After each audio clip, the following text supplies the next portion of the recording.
This is CGTN, China Global Television Network.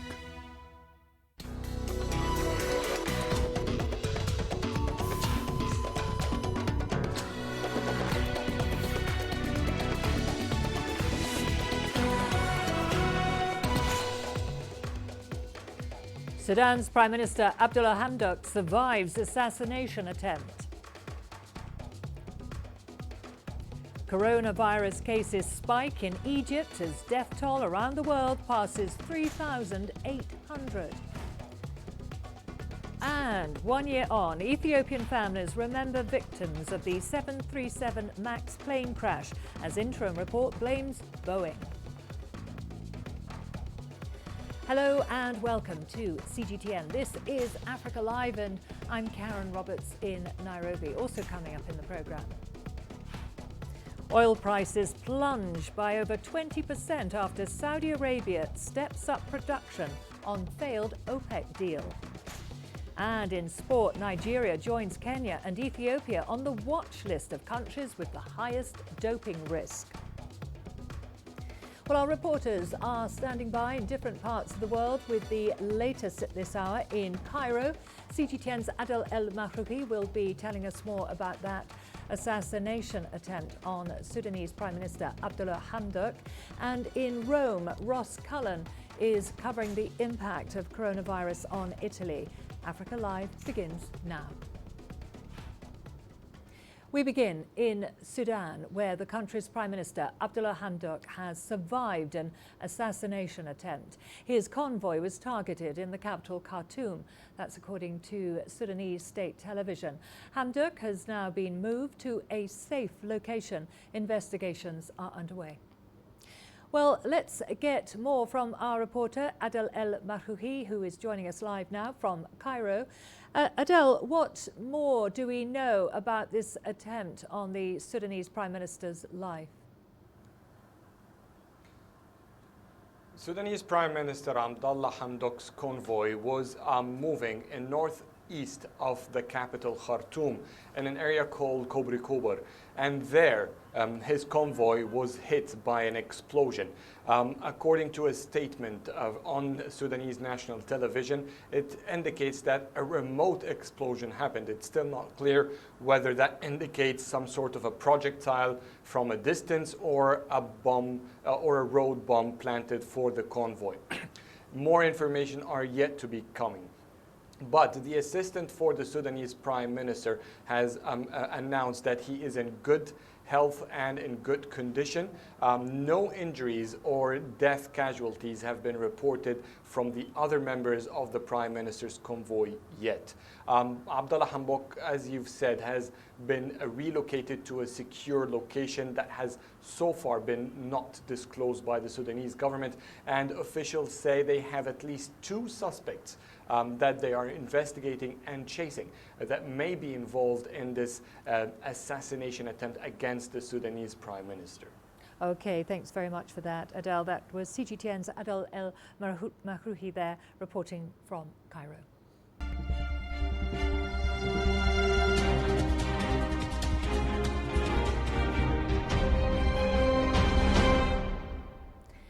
Now to the latest on the coronavirus epidemic. On Sunday, China reported a record low of 45 new cases and 23 deaths.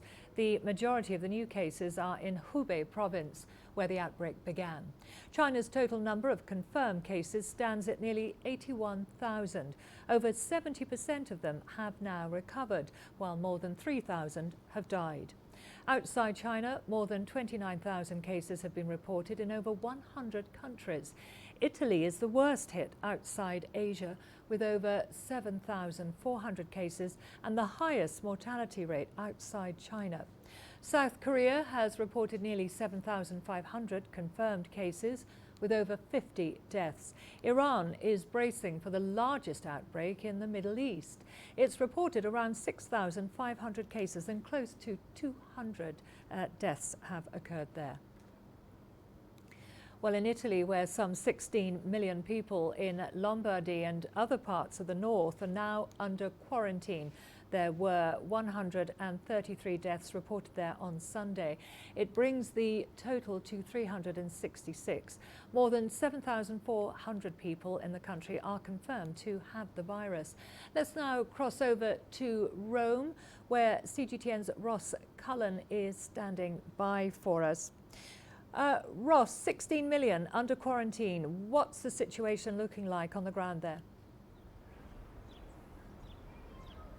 Hi Karen, well, we've heard from the president of the Lombardy region. That's been the most affected up in the north. All of the region is under these new quarantine measures, and he said he would have actually liked to see this new policy introduced earlier. We've also heard from the mayor of Milan. Milan is the big city in Lombardy. It's also the financial and fashion capital of Italy as a whole, and he said that the city is suffering, but we have needed an effective and rapid response. Italians getting used now, those 16 million people, to these new measures.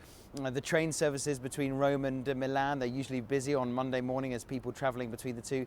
They are definitely quieter. We've also seen restrictions on museums, cinemas, theatres closed, along with the ongoing national shutdown of all schools and universities. Bars and restaurants affected as well. They can only open between 6 a.m. and 6 p.m. and only then if they can guarantee that people can stand at least a metre away from each other. Travel is also restricted, Italians having to get used to that in the north as well, along with weddings and funerals being suspended. So really restricted measures now, and the government wants to drive home that point of just how serious it is by threatening a possible jail sentence of up to 3 months for anybody who violates the quarantine conditions. And Ross, in some countries that have seen high numbers of coronavirus cases, there have also been some good news with recoveries. What about in Italy? Yeah, that's right. We've seen tens of thousands of people worldwide contract the virus and then cured. And the same is true in Italy, where we've had more than 600 people so far have tested positive for the coronavirus and then successfully been cured and released and allowed to go back to their families. There is also a sense of trying to keep calm and not to introduce panic into the wider society, and we've seen that example set by one of the politicians who did contract coronavirus. The president of this region, the Lazio region, which includes Rome, Nicola Zingaretti, said on Facebook a couple of days ago, "It is true, I have contracted the coronavirus, but it's okay. I'm at home, I've self-isolated myself, and it's all going to be fine," trying to introduce a message of positivity around the situation when it comes to the coronavirus. And finally, Ross, what measures are other parts of Italy putting in place to try to contain this outbreak? Aside from the north, the whole of Italy, Karen, is currently under this national shutdown. 8 million pupils from schools and students from universities currently not able to attend their educational institutions. The government has been keen to try to support and alleviate any of the pressure on the healthcare system, which is having to deal with the highest number of cases and the highest number of deaths. In Europe, we've also seen 20,000 new nurses and doctors. The government looking for immediate hires for more healthcare workers. Recent graduates from medical school are going to be entered into the system immediately and not go through any further or extended training. And recently retired doctors as well are being called back to work to try to alleviate some of that pressure. We've also seen the economy minister announce more than $8 billion worth of emergency measures, emergency funds to help prop up businesses and also to support the healthcare system. Okay, Ross, thank you for that. That was Ross Cullen there reporting there in Rome. Well, here is the latest outlook on coronavirus in Africa. The number of confirmed cases on the continent now stands at 90 in 9 countries, with 1 death reported in Egypt. The North African nation has the highest number of infections in Africa, with 55 confirmed cases, followed by Algeria with 20 cases. Senegal has 4 confirmed cases. South Africa has confirmed 1 new one, raising the total number there to 3. Cameroon, Tunisia and Morocco each have 2 cases, while Nigeria and Togo have each reported a single case. In Egypt, a tourist died on Sunday of the novel coronavirus in a resort in Sinai. That's the first death from the epidemic recorded in Africa. The Egyptian Health Ministry said in a statement that the 60-year-old German citizen showed symptoms of a fever and checked into Hurghada Hospital on the 6th of March before testing positive for COVID-19. Over the weekend, Egypt detected more cases on a cruise ship on the River Nile, raising the total number to 48. Cairo is now rushing to protect its crucial tourism sector and to reassure travellers that it is safe. The spread of the coronavirus in Egypt is expected to affect the economy. Business owners at some tourist sites outside Cairo are already complaining of a slowdown. Tourism is good, but it has been slightly affected because of the flights which are not operating like they did at the beginning of the year, as well as this coronavirus issue that is affecting the whole world. The whole world is afraid. Egypt's tourism industry is an important driver of economic growth. Revenue was a record high of $12.57 billion in the financial year that ended last July. An economic disruption from the outbreak will badly affect the country. The government is trying to avoid this. It maintains that Egypt is a tourist destination. Our people who work in the tourism industry are all doing well, thank God.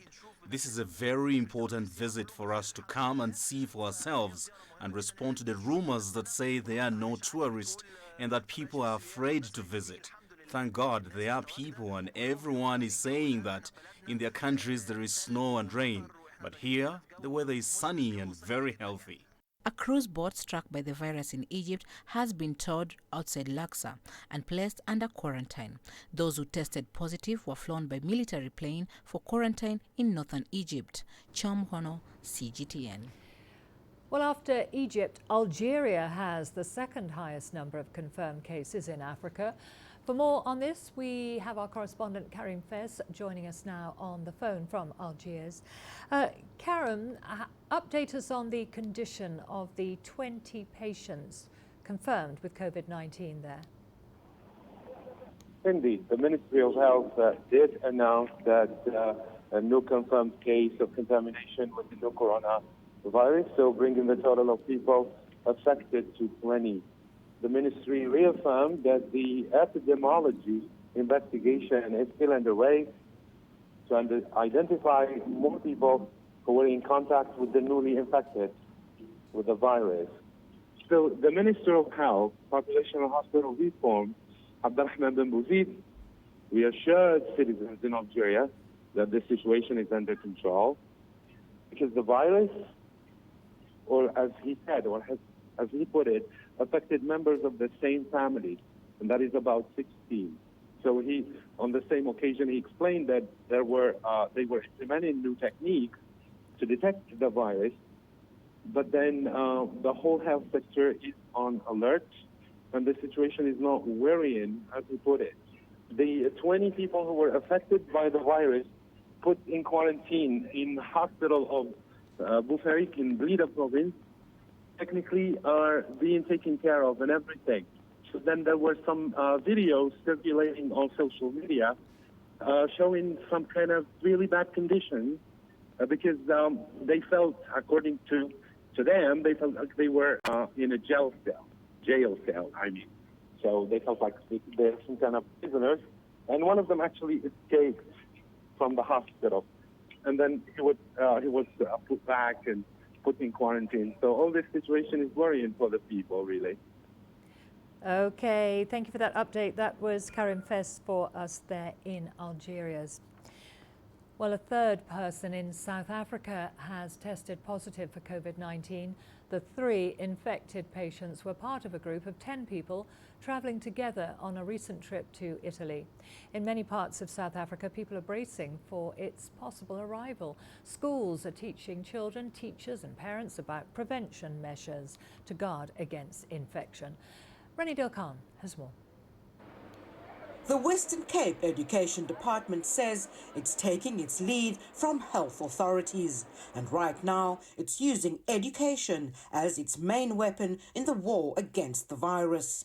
It's distributed letters and posters to all schools in the province to spread awareness and educate school kids, teachers and parents about the coronavirus. It is about general good hygiene, sneezing, use a tissue, throw the tissue away, wash your hands, general cleanliness in schools. At the same time, we will be liaising with the Department of Health on how we would move forward should there be a case that is reported in an area, whether we would be the closure of schools to isolate any incidents. That will all be decided upon once we get to that stage. We're fortunate the majority of our kids are well informed.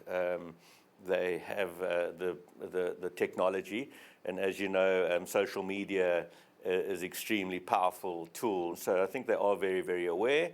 I think it's just to ensure that we don't panic. School holidays in the Western Cape start in about 2 weeks, and some tough decisions will have to be taken as to whether or not learners will be able to travel abroad during this time. Right now, South Africa hasn't got a travel ban to other countries, so we are waiting and relying on information at this stage, but there isn't any communication at this stage that suggests that we should tell schools that they cannot take these trips to other countries.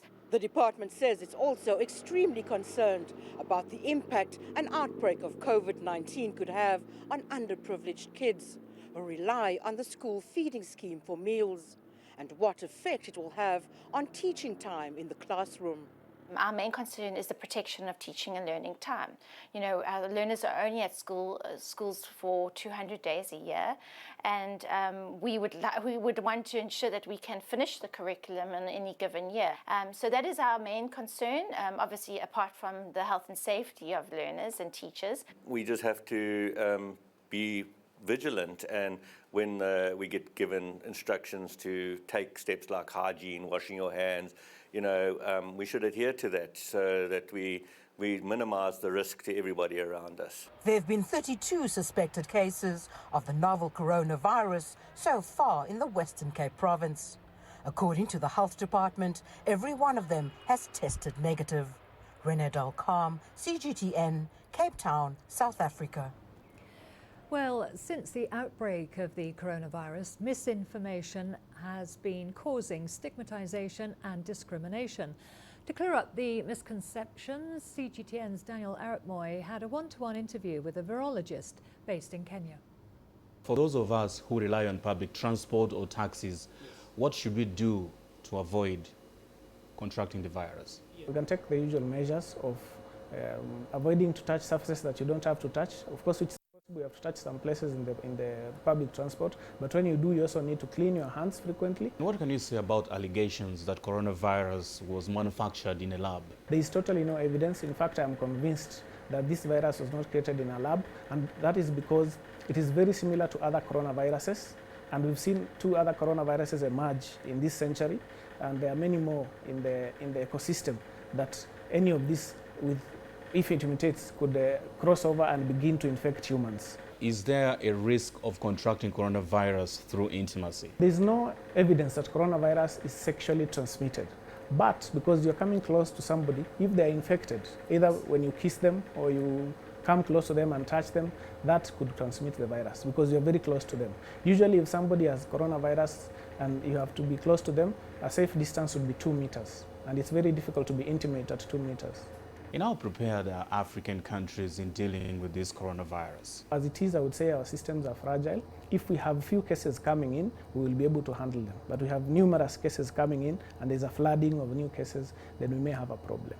So how do you explain cases whereby someone got infected and yet he did not come into contact with someone who already has the virus? It's possible that in your travels, in your work, you come across or you come into contact with somebody who's infected and you don't know them or you don't think they are infected. So it's possible that they were not aware of the contact, yet they came across with one. When you're testing for this virus, what exactly, doctor, do you look out for? The current test that is currently validated and acceptable internationally is called a PCR test. Now, a PCR test detects part of the gene of the virus. So each organism has a genetic sequence, including human beings. So for you to confirm that the virus is in the sample, you have to test for that genome. And if you find it, then you can say this person has this virus. The Ugandan government says the world should give China credit for moving fast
plunging by as much as 8%.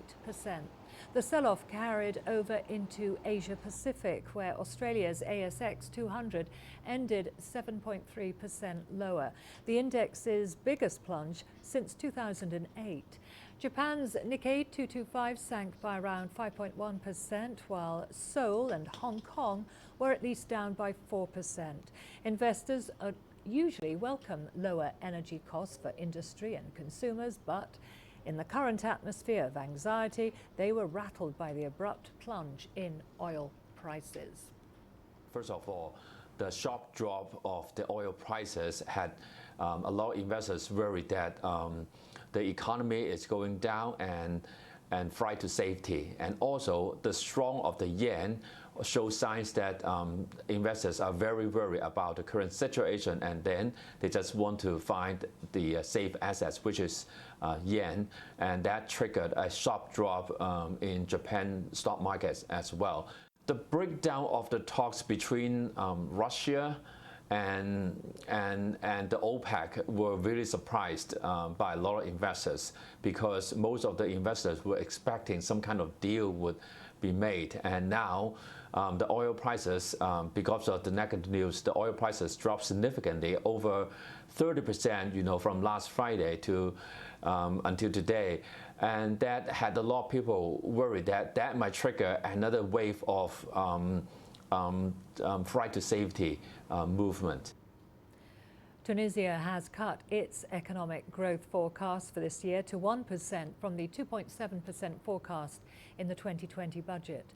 The move comes as the country's vital tourism sector takes a big hit from the ongoing COVID-19 epidemic.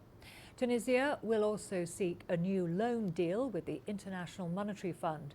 The North African economy struck a deal with the fund in December 2016 for a $2.8 billion loan package to overhaul its sluggish economy. Last June, the IMF disbursed a $247 billion loan tranche from that deal. However, since then, negotiations on a sixth installment have stalled due to a political crisis following the October election. Tunisia's current IMF deal ends in April. The African Farmers Association of South Africa has launched its much-anticipated Back to Land initiative. The association says the plan is to tackle the lack of black ownership in South Africa's agricultural sector. CGTN's Angelo Coppola has the details. It's about aligning land reform in South Africa with agrarian reform. It's about using technology to identify suitable farmers who could acquire land, especially with government recently announcing that it would be allocating some 700,000 hectares of land it owns. Issues of making sure that we are linking geomapping, technological innovations, as far as assessing the land development potential, agroecological potential, and making sure that we link that with the allocation of the land as far as the suitable farmers that are identified and selected. An important component in this initiative is involving the black youth in agriculture.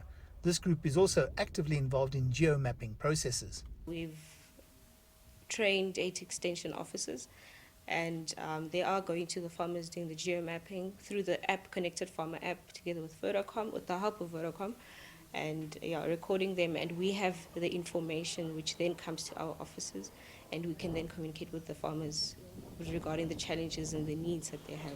Now we know where the land is, we know what resources are there, and we know what the limitations are. So when we engage with government, it works. Another critical part of the AFASA membership are women, some 60% of whom are based in rural communities practicing subsistence farming.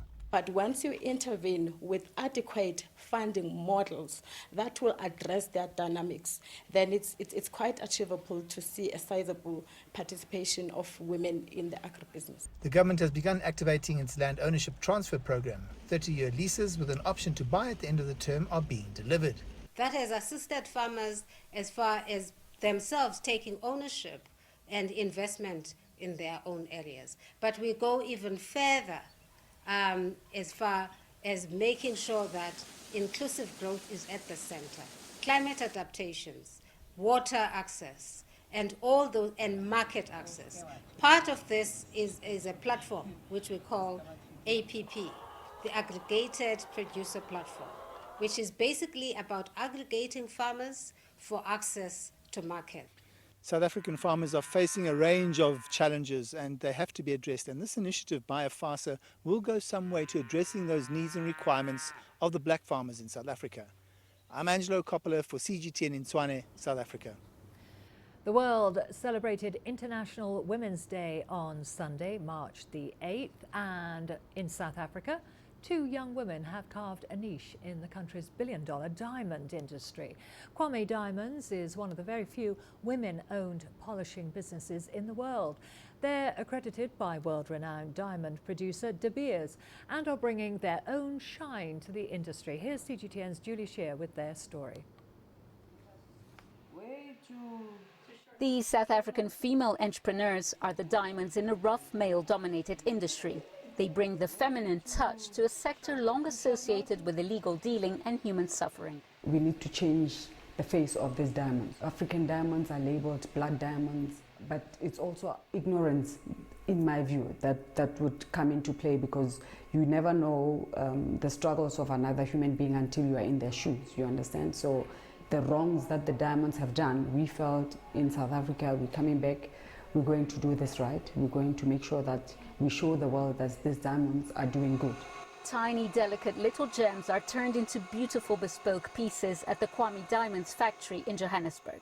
The business is entirely women-owned and run mainly by females. We've taken, young girls and boys that have been in the streets of Soweto. We've brought them here, we gave them skill, and now they're able to feed their families. So we sleep well at night, knowing that we are contributing in our small way. We're changing our own environment and not expecting to see change from other people when you have got a responsibility yourself. So we're quite proud of that, and we employ about 12 people. 80% of those are women, because we believe in empowering women. We believe in simply that, you feed a woman, you feed a nation. Creating jobs is not their only vision. We educate our communities about diamonds. Diamonds are an investment. Instead of taking your money and spending your money on an expensive bag that loses value as soon as you put something in it, invest in a diamond. It doesn't have to be $1 million diamond, but you start a small collection. Despite a shrinking global appetite for diamonds, Matoli and Ramodiba have managed to stay ahead of the pack through innovation. We found that in instances where there's a downturn, you need to be innovative. You need to come up with other things that might be appealing to the consumer. Even if they feel squeezed, they feel the need to buy. They are a girl's best friend, but they are fast becoming a man's best friends as well. And definitely you cannot go wrong with diamonds. These enterprising young sisters are now eyeing the global market. Julie Shara, CGTN, Johannesburg, South Africa.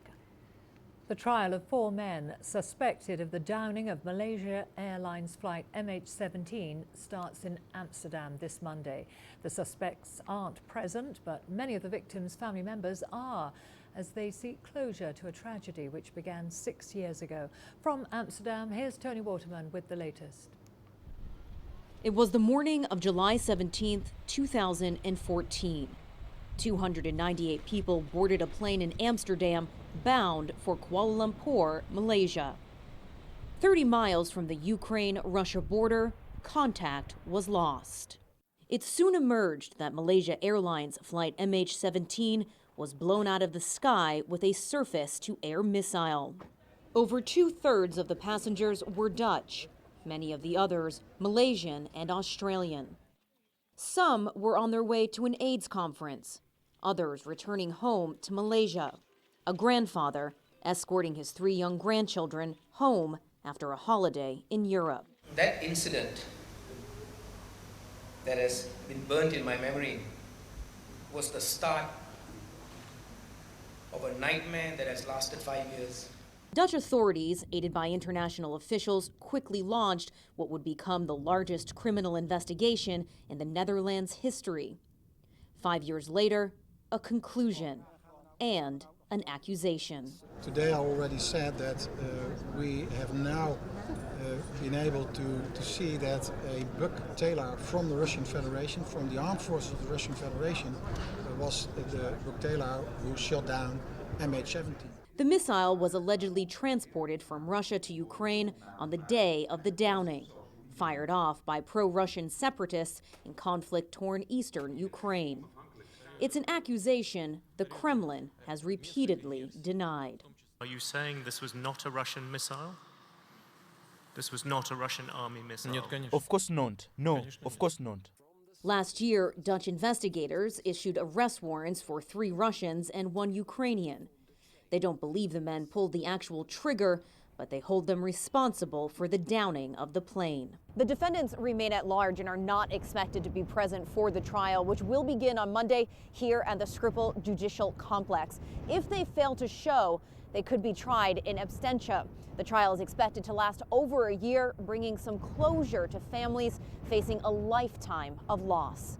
Tony Waterman, CGTN, Amsterdam. All the sports news coming up for you after the break, including Nigeria joins Kenya and Ethiopia on the watch list of countries with the highest doping risk.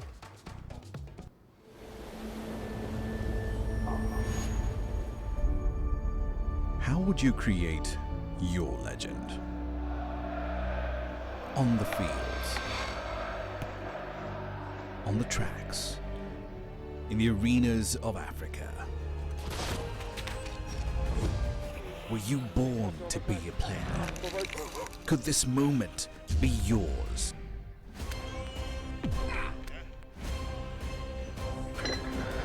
Sports Scene.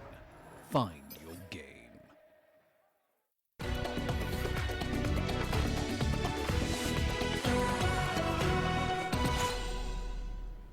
We start with athletics news, where Nigeria